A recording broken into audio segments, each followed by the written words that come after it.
Buenas tardes, chicos, chicas. Esta presentación introduce el tema del transporte de solutos, el cual cierra el curso y como hemos venido viendo a través del curso, el tema de transporte de solutos hay que abarcarlo sabiendo cómo se mueve el agua en el suelo de forma saturada con la ley de Darcy, cómo se mueve de forma no saturada como cuando infiltra el agua. Y ahora todos esos conceptos vamos a incluirlos en cómo se mueven los solutos de importancia agronómica y ambiental en el suelo.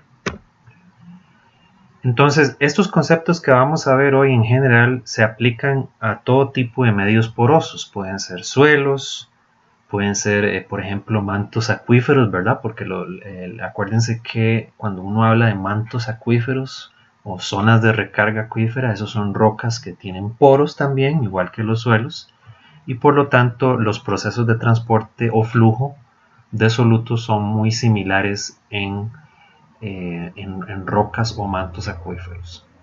También se aplica a sedimentos y a sustratos también, sustratos por ejemplo de crecimiento hortícola, ¿verdad? Como por ejemplo turba, vermiculita, incluso arena, ¿verdad? Se usa muchas veces en viveros y en ambientes controlados de crecimiento agrícola, ¿verdad? Todos estos conceptos se aplican a ese tipo de medios porosos, ¿verdad? Siempre y cuando tengan poros. Entonces, el transporte de solutos, como les mencionaba, se basa en entender el movimiento y el flujo del agua en el suelo. Entonces, el agua, a partir de ahora, hay que verla no solamente como el agua, sino también empezar a ver que en el agua van disueltos los solutos. Y entonces el agua actúa como una especie de tren, ¿verdad? Los pasajeros del tren son los solutos. Y el agua los mueve a través del perfil del suelo. Lo que pasa es que no es tan sencillo como un tren, ¿verdad? Hay otros detallitos ahí importantes, ¿verdad? Entonces, por ejemplo, los solutos pueden moverse ya disueltos ahí en el agua, en el tren de transporte, o pueden estar, por ejemplo, se pueden mover en los sedimentos, porque muchas veces los solutos se absorben, se pegan a los sedimentos que van disueltos en el agua. Entonces, cuando vean un río revuelto ahí con mucho sedimento, ahí no solamente van sedimentos, sino que van absorbidos nutrientes, van absorbidos fertilizantes, plaguicidas, ¿verdad? Entonces, vean que el proceso de transporte de solutos no es tan sencillo como un tren, pero la analogía vale. Pues algunos de los factores que inciden en este transporte de solutos es el flujo, las propiedades del suelo, todas las propiedades físicas, químicas y biológicas que ustedes sepan generalmente influye en este tipo de transporte, y al mismo tiempo el soluto o el analito, ¿verdad? Que uno está estudiando en el agua y en el suelo, tiene sus propiedades físico-químicas también, tiene cargas, algunos tienen diferentes pesos moleculares, algunos son más hidrofóbicos o otros son más hidrofílicos, o sea, unos prefieren el agua, estar disueltos en agua o atraen el agua, hidrofílicos, y otros más bien como que tienden a separar, no se mezclan con agua, esos son hidrofóbicos. El pKa, ya vamos a ver qué es el pKa. Y cuando estamos hablando de moléculas orgánicas, también esto incide en la forma de la molécula, los grupos funcionales de las moléculas, si son cargados, si son neutros, también inciden en qué tan rápido se mueve el soluto en el suelo. Entonces, todas estas propiedades que les mencioné inciden en el transporte de solutos. También los microorganismos, ¿verdad? Los microorganismos no son pasivos. Los microorganismos pueden absorber esos solutos que uno como agrónomo aplica al cultivo, ¿verdad? Por ejemplo, nutrimentos, minerales, ¿verdad? Como amonio, nitratos, fosfatos, potasio, etcétera, ¿verdad? Y ellos también a veces se aprovechan de esas aplicaciones que uno hace. La materia orgánica es muy importante, ¿verdad? Los plaguicidas, los herbicidas, ¿verdad? Tienden a pegarse a la materia orgánica, porque las moléculas orgánicas de los plaguicidas tienden a ser atraídas por moléculas orgánicas, ¿verdad? Como que lo similar atrae a lo similar. Entonces, hoy lo que vamos a ver es la parte, bueno, vamos a mencionar estos temas de transporte de solutos, ¿verdad?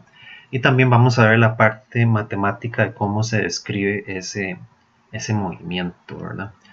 Entonces, repito, el suelo y la planta o el cultivo que uno está estudiando inciden en el transporte de los solutos, ¿verdad? El tipo de arcilla, la carga, la capacidad de intercambio catiónico. Acuérdense que también la materia orgánica tiene cargas, ¿verdad? Que intercambian, tienen carga neta y es carga neta variable. Eso quiere decir que depende del pH, así va a ser la capacidad de intercambio, ya sea de cationes o de aniones, ¿verdad? Y como les mencionaba, los microorganismos que pueden literalmente transformar, metabolizar los solutos, es decir, se los comen. Y las plantas generalmente lo que hacen es absorber y metabolizar estos solutos también. Y en la parte física del suelo, la porosidad del suelo y el tamaño de los poros especialmente, macro, meso y microporos, modifica el área por el cual está fluyendo el agua y el volumen que fluye por el agua. Entonces eso está relacionado a la ley de Darcy en condiciones saturadas y no saturadas. Entonces, aquí vemos un corte, por decirlo, transversal de un perfil de suelo, y esta diapositiva muestra un montón de procesos que pueden sufrir los solutos, ¿verdad? Por ejemplo, si nos enfocamos en solutos orgánicos, ¿verdad? Como fertilizantes orgánicos, plaguicidas, ¿verdad? Ingredientes activos de tipo orgánico, estos pueden sufrir diferentes procesos, pueden sufrir, digamos, se aplican a la superficie del suelo, ¿verdad? Y pueden ser absorbidos por las arcillas, ¿verdad? Pueden ser absorbidos por la materia orgánica también, ¿verdad? Pueden ser absorbidos por la materia orgánica. En teoría, a veces uno aplica este tipo de productos de tipo sistémico para que sean absorbidos por las plantas, ¿verdad? Como por ejemplo plaguicidas sistémicos para controlar insectos chupadores, ¿verdad? Sistémicos, eso se llama plaguicidas sistémicos, se aplican a la raíz en forma de drench para que el cultivo los absorbe, sea traslocados en toda la parte aérea y controlen plagas, ¿verdad? Para plagas de insectos chupadores generalmente, ¿verdad? Si uno aplicó mucho plaguicida y quedó aquí en la superficie del suelo, puede devolverse a la atmósfera por volatilización, ¿verdad? También pueden ser descompuestos y generalmente son los microorganismos los que se encargan de descomponer ese tipo de ingredientes activos. Como les mencionaba, la materia orgánica puede absorber esos compuestos y bueno, si la infiltración es muy elevada, puede darse un problema de lixiviación, que es el lavado, ¿verdad? Y ahí hay una pérdida del producto, ¿verdad? Y esos problemas de lixiviación pueden darse generalmente es en compuestos de carga negativa, ¿verdad? Como los nitratos, ¿verdad? Los fosfatos. Hay plaguicidas también que se ionizan, ¿verdad? Si se ioniza negativamente, entonces puede sufrir lixiviación, ¿verdad? Entonces, de ahí vienen ese tipo de problemas, ¿verdad? Cuando se habla de contaminación de mantos acuíferos por plaguicida, es porque el plaguicida es muy fácilmente se lava o se lixivia fácilmente de la matriz del suelo. Y ahí puede haber otro montón de procesos, ¿verdad? Puede haber escorrentía superficial, escorrentía, erosión, escorrentía, y eso puede derivar en erosión hídrica, ¿verdad? Entonces todo ese tipo de procesos pueden movilizar los solutos, ya sean inorgánicos u orgánicos, puede moverlos afuera del sistema o puede modificarlos dentro del sistema, ¿verdad? Entonces vean que el modelo del transporte es bastante complejo, ¿verdad? Entonces, hay muchos solutos de importancia agronómica, ¿verdad? Están los fertilizantes, los plaguicidas. Recuerden que dentro de la familia de los plaguicidas, estos ingredientes activos son muy complejos, ¿verdad? Y tienen diferentes modos de acción, diferentes reacciones con el suelo, con los diferentes tasas de degradación. Entonces, hay muchos factores que confunden, ¿verdad?, el proceso, y no es tan sencillo de ver. De hecho, yo estoy pensando en tal vez armar un curso más detallado sobre el movimiento de solutos en suelos y aguas agrícolas para analizar estos detalles con mayor profundidad, pero no es el objetivo de esta presentación. Entonces, hay muchos solutos de importancia, las sales también en climas áridos y semiáridos. Si tenemos acumulación de sodio y cloro y hasta sulfatos, puede haber problemas de toxicidad, alcalinidad. Los sedimentos también se pueden considerar como solutos, ¿verdad? Uno puede aplicar los mismos procesos matemáticos a los solutos. Y hay otros ahí, ¿verdad?, que aparecen, que son contaminantes emergentes, que llaman, como los antibióticos, los fármacos, las drogas, que muchas veces van a dar al suelo y pueden generar problemas de tipo ambiental, ¿verdad? Entonces, los solutos van disueltos, ¿verdad? Entonces, cuando el soluto está en un solvente, generalmente es el agua del suelo, pero el agua no es pura, ¿verdad? El agua puede tener también solventes orgánicos como metanol, etanol, ¿verdad? Dependiendo del tipo de proceso que uno esté analizando. Y a veces hay también derrames de petróleo y cosas como gasolina y aceites, ¿verdad? Eso también puede ser modelado de la misma forma. Como les mencionaba, cada soluto tiene sus propiedades y vamos a darle una mayor importancia a la carga, ¿verdad? Hay solutos de naturaleza orgánica e inorgánica que pueden ionizarse, ¿verdad? Entonces pueden ser neutrales, pueden tener carga positiva, o sea, catiónicos, o pueden tener una carga neta negativa, pueden ser aniónicos. Entonces, por uno de esos catiónicos orgánicos, por ejemplo, es el paraquat, ¿verdad? Que el paraquat tiene unas cargas positivas ahí que le confieren una cierta tendencia a adherirse a superficies cargadas negativamente, ¿verdad? Entonces, como el suelo, ¿verdad? Recuerden que el suelo tiene carga neta negativa generalmente, ¿verdad?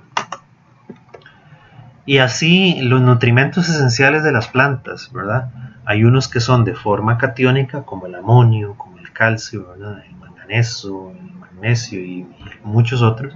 Y hay otros de formas aniónicas, ¿verdad?, que tienen una carga neta negativa, como el cloruro, los nitratos, ¿verdad?, los fosfatos, ¿verdad? Entonces, dependiendo de esas propiedades, cargas netas y peso molecular y todas aquellas que les mencionaba, así va a ser su atracción hacia la superficie del suelo. Recuerden que generalmente el suelo tiende a atraer cationes, ¿verdad? Por eso se habla de capacidad de intercambio catiónico. Pero no olviden, hay muchos suelos que tienen carga, que pueden mostrar carga neta negativa también, entonces tienen capacidad de intercambio aniónico también, ¿verdad? Solutos de suma importancia, ¿verdad?, como por ejemplo las diferentes formas de nitrógeno, ¿verdad? El asunto con el nitrógeno es que es un ciclo muy complejo, ¿verdad? Hay formas que se oxidan, hay formas que se reducen, ¿verdad? Hay formas orgánicas, formas inorgánicas, y es un ciclo un poco más complejo y tampoco lo vamos a estudiar en detalle, pero vean por ejemplo el nitrógeno. El nitrógeno tiene una particularidad, ¿verdad? Puede estar en forma catiónica como el amonio, ¿verdad? O puede estar en forma aniónica, como un nitrito o un nitrato, ¿verdad?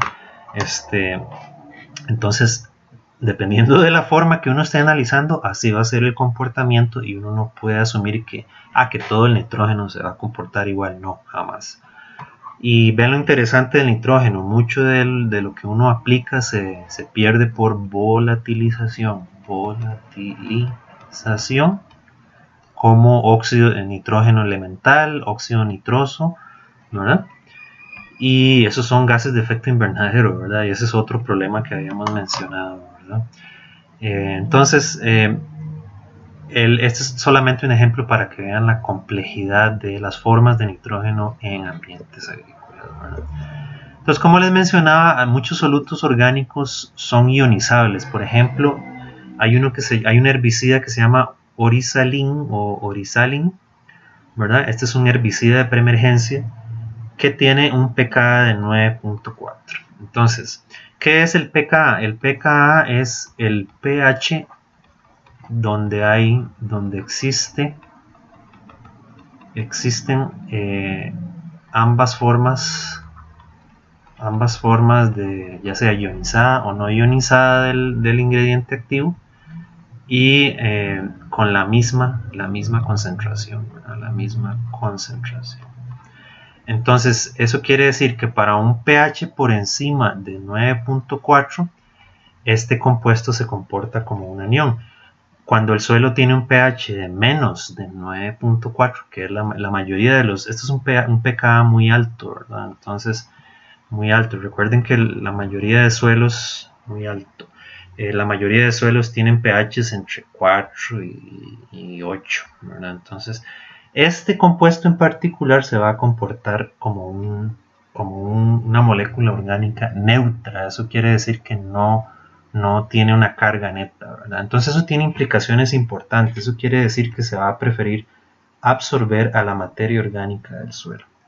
Otro ejemplo de estos solutos orgánicos ionizables es el triflumisol, que es un fungicida sistémico. ¿Se acuerdan lo de la característica del sistémico? Se aplican para que sean absorbidos por las plantas, ¿verdad? Y se transloquen a la biomasa, ¿verdad? Entonces vean que aquí el pKa es diferente, ¿verdad? Es 3.7. Entonces la mayoría de suelos, como les decía, tiene pHs de 4 a 8. Entonces, según esta normativa, ¿verdad? De que el triflumisol es una base débil. Entonces va a ser cuando el pH es mayor al pKa, como en este caso, ¿verdad? Se va a comportar como un compuesto orgánico neutro. Mientras que cuando el pH es menor al pKa, se va a ionizar como un catión. ¿Ven? Entonces cada molécula orgánica es diferente y tiene propiedades diferentes, ¿verdad? Entonces hay que analizar muchos factores para entender ese proceso, ¿verdad? También hay interacciones, ¿verdad? Los solutos se comportan diferente en los suelos, ¿verdad? Entonces, por ejemplo, pueden experimentar procesos de intercambio iónico, ¿verdad? Como la sustitución isomórfica en las arcillas. Puede haber absorción química cuando el fosfato se fija en ciertas arcillas que tienden a precipitar el fosfato, como fosfatos de aluminio, fosfatos de calcio, por ejemplo. Y el otro importante es la partición química. Cuando un compuesto está en solución, se puede absorber al suelo por un periodo de tiempo y después se puede volver a entrar en solución. Y hay como una especie de equilibrio químico, que eso está relacionado a qué tan afín es el ingrediente activo con el suelo, ¿verdad? Entonces como les decía, hay unos que son más afines al suelo, se tienden a absorber más, y hay otros que son más bien, tienden más bien a ser disueltos en el agua, y por lo tanto una mayor posibilidad de lixiviación o contaminación de mantos acuíferos. Y se puede perder de la matriz del suelo muy rápidamente desde donde uno lo aplica.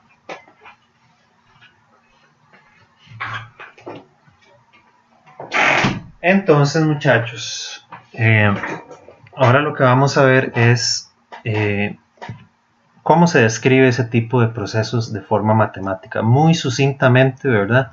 No voy a entrar en detalle en todos los procesos porque eso es ya para un curso un poco más avanzado, pero sí es bueno mencionárselos, ¿verdad? hay tres procesos que explican qué tan rápido y la forma en que se da el transporte de solutos en suelos, ¿verdad? Entonces, no sé si han oído hablar del concepto de pluma, ¿verdad? Pluma de contaminación, ¿verdad? Los solutos, digamos, en un punto se libera el soluto, ¿verdad? Con una cierta concentración, ¿verdad? Una cierta concentración. Y si la dirección de flujo del agua es en cierto sentido, este soluto puede empezar más bien a moverse, a dispersarse, ¿verdad? Entonces no solamente se mueve en un eje, en el eje de las X, sino que también se mueve en el eje de las Y, ¿verdad? En el eje de las Y. Se va dispersando, ¿verdad? Entonces, conforme va pasando el tiempo, esos solutos se pueden dispersar, ¿verdad? Acuérdense que la dispersión, eso implica un área, ¿verdad?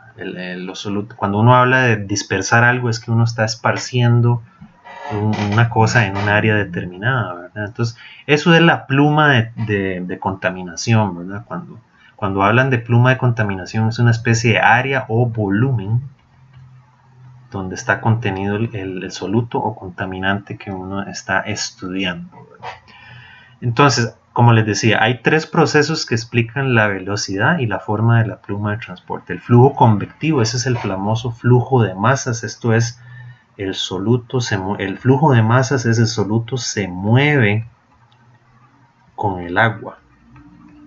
Ahí va en el tren. El agua es el tren y el soluto es el pasajero. La difusión del soluto, eso es cuando hablamos del proceso de difusión, estamos hablando de gradientes de concentración. El soluto se mueve de una parte donde esté más concentrada, ¿verdad?, a una parte donde esté menos concentrada, ¿verdad? Eso es la ley de Fick, ¿verdad? El flujo convectivo se estudia con la ley de Darcy. El flujo difusivo se estudia con la ley de Fick. Y después hay una combinación. Después viene el flujo dispersivo mecánico. Ese es otro concepto que tiene que ver con la mezcla que sufre el soluto a la hora de moverse por el suelo. Los suelos no tienen tubitos capilares homogéneos, ¿verdad? Son poros muy heterogéneos, muy complejos. Entonces eso genera distintas velocidades de flujo y distintos patrones de movimiento. Entonces eso es literalmente una mezcla, ¿verdad? Entonces lo que se ha hecho en física de suelos es combinar el flujo, la difusión, combinar la difusión y la dispersión, y a ese proceso se le llama el flujo dispersivo hidrodinámico, DH, ¿verdad? Que ya vamos a ver qué es DH. Entonces, de nuevo, todos estos procesos que les estoy mencionando hoy los vamos a analizar en flujo saturado, ¿verdad? Eso es acuérdense que saturado es que todos los poros están llenos de agua. Eso quiere decir que el flujo es relativamente constante y el contenido de humedad es constante también.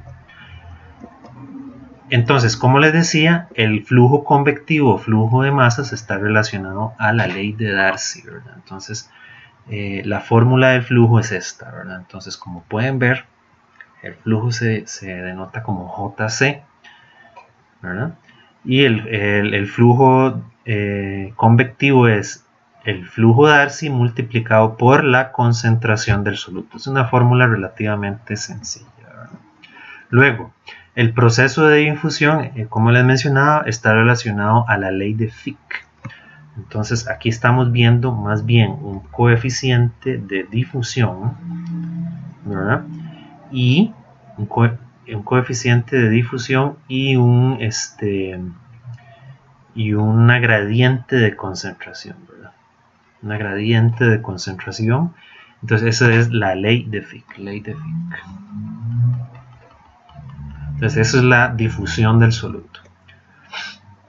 Entonces el otro proceso era el flujo dispersivo, que era lo que yo les mencionaba, la mezcla que sufre el soluto en el en el suelo. Entonces aquí tenemos más bien un coeficiente de dispersión mecánica, ¿verdad? Entonces como el flujo difusivo y el flujo dispersivo son muy similares, se tienden a agrupar en el flujo dispersivo hidrodinámico, ¿verdad? Se suman. Entonces el flujo dispersivo hidrodinámico es simplemente la suma de esos coeficientes de dispersión mecánica y de difusión. Entonces se le llama dispersión hidrodinámica. Entonces cuando fluye el agua hay un volumen, cuando fluye el soluto también. Cuando fluye el agua es en un área determinada, el soluto también tiene un área de flujo. Entonces aquí estamos comparando el flujo convectivo y el flujo Darcy, ¿lo ven? Todos estos procesos ocurren en el tiempo. La única diferencia es que hay una concentración del soluto en el flujo de solutos y esa es la fórmula que ya vimos, ¿verdad? El flujo convectivo tiene esta forma, ¿verdad? Si uno mete ese flujo convectivo en la ecuación de la continuidad, que era la que explica, explica cómo cambia el contenido de humedad con respecto al flujo, si uno mete esa fórmula de convección ahí, se transforma en la ecuación de la continuidad o el flujo convectivo constante, que es esta que está señalada aquí en verde, ¿verdad? Que es que dice que el cambio en la concentración con respecto al tiempo está relacionado a la velocidad de poros por la gradiente de concentración, ¿verdad? Entonces, ahí nada más les mencionaba eso muy rápidamente, no es el objetivo mío para esta presentación, sino simplemente es que recordemos que los solutos algunos tienden a absorberse más que otros al suelo. Por ejemplo, aquí vemos una operación de fertirriego, ¿verdad? Estamos aplicando nitratos, estamos aplicando potasio, fosfatos y amonio, ¿verdad?, al suelo. Entonces recuerden que unos son catiónicos, tienen carga positiva, ¿verdad? Y estos tienden a absorberse con más fuerza al suelo, se absorben al suelo. Entran en el complejo de intercambio que llaman. Mientras que hay otros que son aniónicos como el nitrato y el fosfato, que estos más bien tienden a permanecer disueltos y se lixivian, ¿verdad? Es decir, se mueven con el agua. Entonces aquí viene un concepto importante que se llama el factor de retardo. Eso es como decir que el soluto no se va a mover a la misma velocidad que el agua que infiltra en el perfil del suelo, ¿verdad? Entonces, en teoría, los que deberían de moverse más rápido son el fosfato, ¿verdad? El fosfato y el nitrato. ¿Por qué? Porque esos no son tan afines a absorberse, y de hecho hay muchos problemas de contaminación de mantos acuíferos por nitratos y fosfatos. Entonces eso quiere decir que estos elementos se pierden muy fácilmente del perfil del suelo. Una vez que uno los aplica, tienden a perderse muy rápidamente, más si uno no está manejando bien el sistema de irrigación y uno no sabe hasta qué profundidad infiltra el agua, ¿verdad? Eso es un problema. Entonces vamos a ver, la fórmula del factor de retardo es muy sencilla, ¿verdad? Es la densidad aparente, ¿verdad?, por el coeficiente de dispersión, ya vamos a ver qué es eso, dividido entre la humedad volumétrica más 1. Entonces aquí hay un poquito de teoría respecto al factor de retardo, ¿verdad? Esto es para recalcar que los solutos tienen comportamientos únicos, ¿verdad?, ya sean orgánicos o inorgánicos, ¿verdad? Y según cómo interaccionan con la matriz del suelo, especialmente con las arcillas y la materia orgánica, así va a ser su velocidad en el suelo, su velocidad de transporte. Recuerden que estamos hablando de transporte o flujo de solutos. Ahora, ¿cómo mide uno ese retardo? Bueno, hay una prueba química que se llama la isoterma de adsorción, que lo que uno hace es, uno pone una cierta cantidad, una solución concentrada del soluto, la pone uno a equilibrar con una cierta masa de suelo, y después uno calcula cuánto cuánto queda en solución. Entonces, por ejemplo, aquí estamos viendo isotermas de absorción de un soluto famoso que se llama atrazina, ¿verdad? Ese es uno famoso, un plaguicida famoso. Entonces, los solutos tienden a pegarse a cada suelo en forma diferente, dependiendo del contenido de materia orgánica, dependiendo del contenido de arcilla, ¿verdad? Y de las propiedades del soluto también. Entonces hay interacciones muy complejas ahí, pero esencialmente, por ejemplo, en estas isotermas de absorción lo que uno dibuja es una línea recta generalmente. Uno desea que sea así lineal, ¿verdad? Muchas veces son no lineales y se hacen más complejo, ¿verdad? Hay isotermas de absorción que tienen esta forma, ¿verdad? Entonces son no lineales y esas son mucho más complejas y no las vamos a ver. Pero la idea es, ¿qué quiere decir esto? Que una cierta cantidad del soluto quedó en solución, ¿verdad? Aquí está, lo que quedó en solución está en el eje de las X y lo que queda absorbido en el suelo está en el eje de las Y. Entonces uno le saca la pendiente a esa función lineal y eso es lo que se llama la pendiente de esa función lineal es el coeficiente de distribución o KD, ¿verdad? Que eso es lo que uno necesita para calcular el factor de retardo, ¿verdad? Ok, entonces volviendo al factor de retardo, vean que necesitamos el uy, me salí de la diapositiva, perdón. Entonces, para el factor de retardo necesitamos la densidad aparente, necesitamos el coeficiente de distribución que ya les mencioné que se saca de la isoterma, y necesitamos el contenido de humedad volumétrico, ¿verdad? Acuérdense, volumétrico es volumen por volumen, ¿verdad? Entonces, aquí tenemos los modelos de transporte. Ya les había mencionado el flujo convectivo en flujo saturado, ¿verdad? En flujo saturado constante. Entonces, esto es lo que se llama el flujo de masas o flujo convectivo.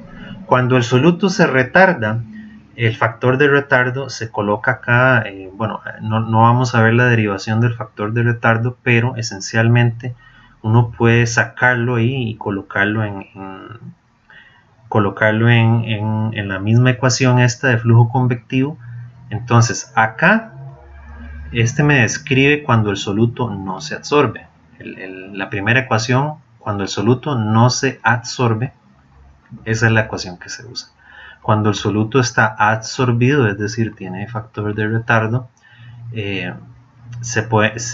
literalmente el factor de retardo lo que hace es disminuir la velocidad del soluto.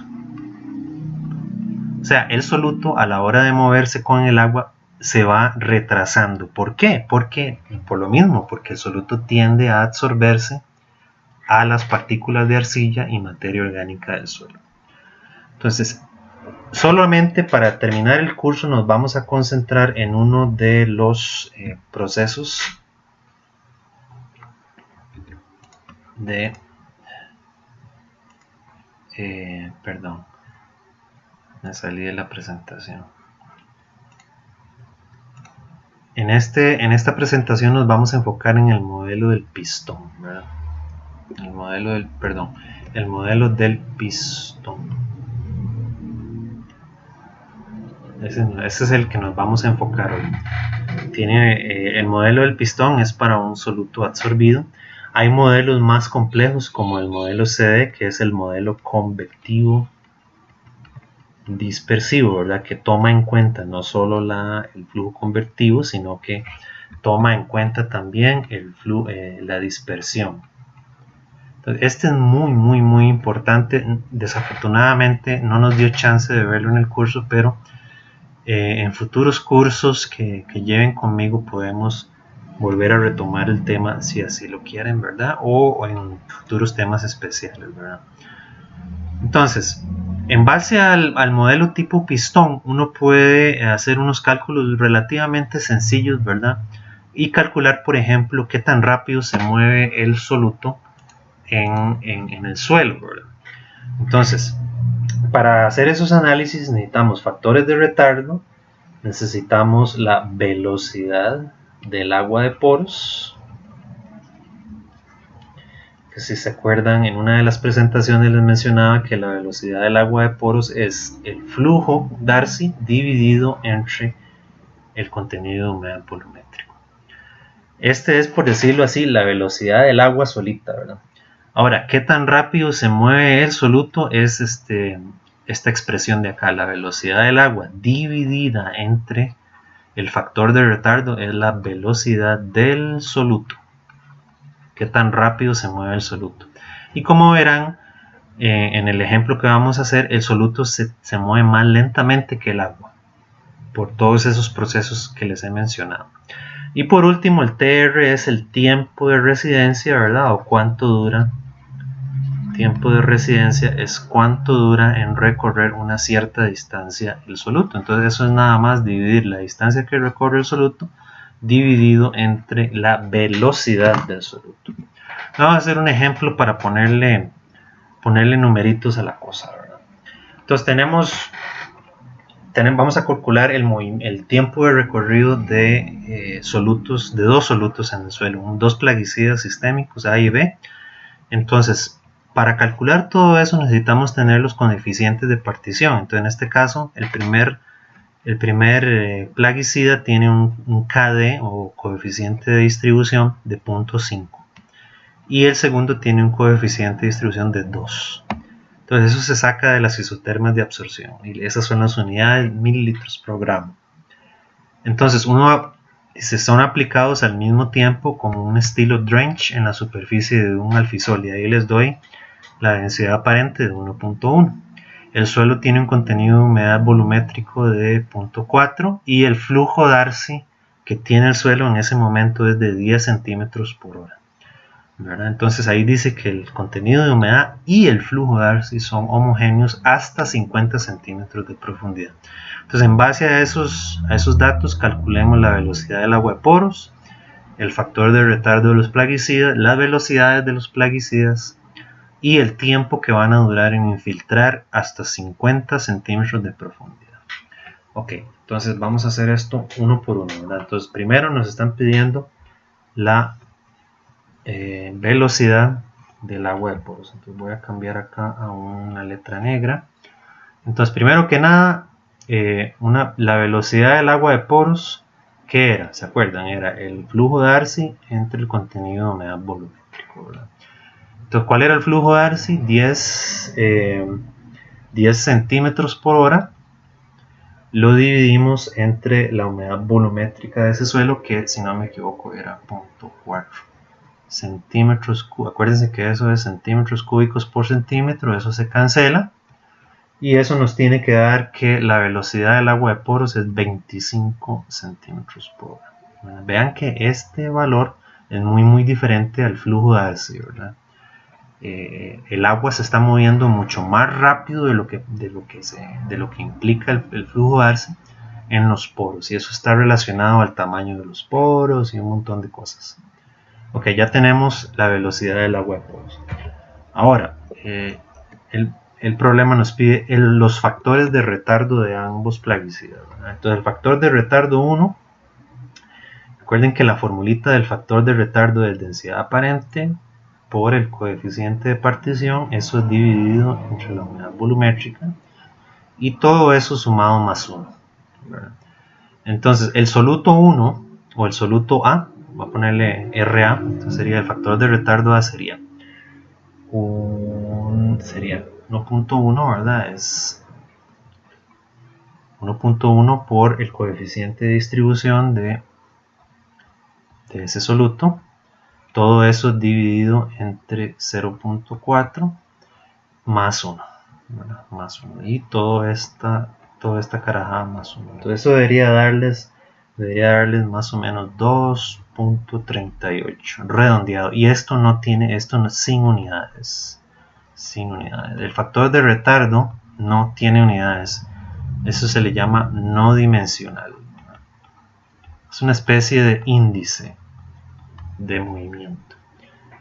El factor de retardo B es la misma formulita, ¿verdad? Tenemos que lo que varía acá es el coeficiente de partición del segundo soluto, ¿verdad? O plaguicida, que es 2.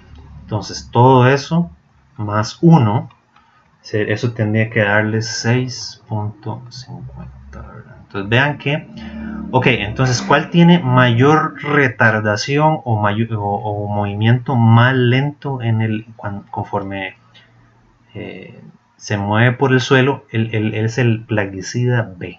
El plaguicida B es el que está más retardado porque tiene el factor de retardo más alto. Entonces, lo otro que nos piden es la velocidad de los plaguicidas, ¿verdad? Entonces, ya tenemos la velocidad del agua, que es V, es la velocidad del agua aquí arriba. Ahora calculemos la velocidad del plaguicida A. Y según las formulitas que que vimos anteriormente, la velocidad del soluto es la velocidad del agua, dividido entre el factor de retardo del plaguicida. Entonces tenemos que la velocidad es 25 centímetros por hora y el factor de retardo del primer plaguicida es 2.38, ¿verdad? Entonces nos tiene que dar un valor cercano a 10.50 centímetros por hora. Esa es la velocidad del primer plaguicida. La velocidad del segundo plaguicida es algo similar, sería 25 entre un factor de retardo de 6.5. Entonces aquí nos tiene que dar un número menor, ¿verdad? Entonces eso debería darles 3.85. Entonces vean, como yo les decía, el soluto que tiene mayor factor de retardo es el que se mueve a menor velocidad, porque está más retardado. O sea, este soluto está más retardado en el suelo por varios motivos, por todos los motivos que yo les mencioné, porque es muy afín al suelo, prefiere estar pegado al suelo a estar en solución. Entonces eso se le llama eso es el factor de retardo precisamente. Y lo último que pide el ejemplo es el tiempo que va a durar en infiltrar hasta 50 centímetros de profundidad. Entonces eso lo podemos hacer de nuevo en letra negra, podemos hacerlo en este recuadro acá. Entonces el tiempo de residencia del soluto A es la distancia que recorre, 50 centímetros, y dividido entre la velocidad del soluto, ¿verdad? Entonces habíamos calculado que la velocidad es 10.50 centímetros por hora. Entonces aquí se cancela centímetros con centímetros, entonces quedan tiempo, ¿verdad? Y eso tiene que darles más o menos 4.76 horas. Ahora, es decir, el soluto va a durar 4.76 horas en moverse de la superficie hasta esa profundidad de 50 centímetros. El otro soluto está más retardado, entonces debería de durar más. Entonces sería 50 entre la velocidad de ese soluto. Eso sería igual a 12.99 horas. O sea, casi 13 horas. Casi 13 horas. Según mis cálculos. Entonces, el que tiene más retardo es el que dura más en moverse a través del suelo. Pues con eso termino la presentación. Entonces, muchachos, muchachas, esta es la última presentación teórica del curso. Los animo a repasarla con detalle, con cuidado, porque son conceptos un poquito complicados, ¿verdad? Entonces, si tienen alguna duda, de nuevo, no duden en llamarme. Y la próxima semana tienen que entregar las presentaciones finales en la web del curso. Y cualquier cosa, la próxima semana voy a hacer una sesión Zoom para aclarar dudas respecto a este tipo de ejercicios. También voy a dejar una asignación. Esta es una asignación formativa, ¿verdad?